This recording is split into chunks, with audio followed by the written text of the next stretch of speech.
As you've probably heard, the SEC has proposed new rules requiring publicly listed organizations to make climate-related disclosures.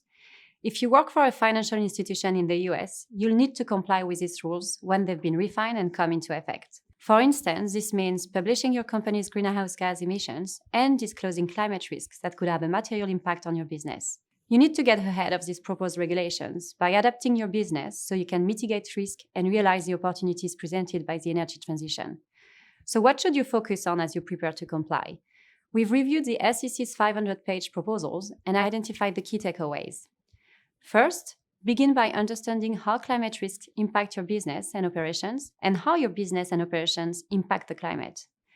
It is vital to make a start on scenario analysis if you haven't already done so. Scenario analysis is an extremely valuable tool because it helps you understand, quantify, and mitigate the impact of climate change on your business. The SEC proposals recommend scenario analysis, but stop short of making it mandatory. Nonetheless, it will likely be part of any institution's foundational climate capabilities in the future. For example, the FRB recently announced a 2023 pilot climate scenario analysis exercise for the country's 6 largest banks. Other banks should see that as an indication of what's to come and act now to get ahead of this topic. Furthermore, pressure to conduct scenario analysis will increasingly come from investors who want to see how climate risk will affect their investments.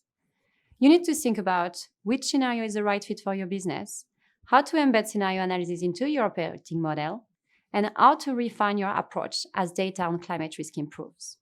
One way companies are tackling this is by exploring scenario analysis using internal and external climate data when available, and proxy when the data is not yet available.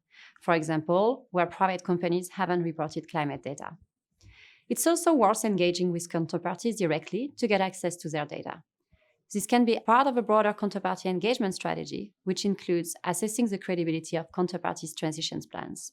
With this in mind, we recommend focusing on finance emissions and engaging your counterparties to discuss their transition plans.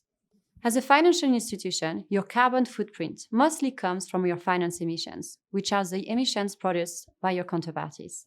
So unless your counterparties have credible transition plans, you won't be able to meet your own climate commitments. We recommend developing an engagement strategy with clear milestones and escalation routes. As you're assessing the credibility of your counterparties' transition plans, key things to watch out for are whether their targets have been approved by the Science Based Target initiatives, how much the organization has invested in decarbonization, and by how much they've reduced their emissions. Your front office teams will also require training so they can assess counterparties' transition plan and have meaningful conversations to drive positive change. Lastly, set realistic yet meaningful climate targets. The SEC proposals will require you to disclose your board's oversight in setting and measuring progress against interim climate targets. We recommend setting targets that align with your strategy and are quantifiable, measurable, and linked to relevant metrics. You should review and report on your progress regularly and update targets where necessary. And you should set at least one interim target for each objective to serve as a checkpoint for reassessing your progress and ambitions.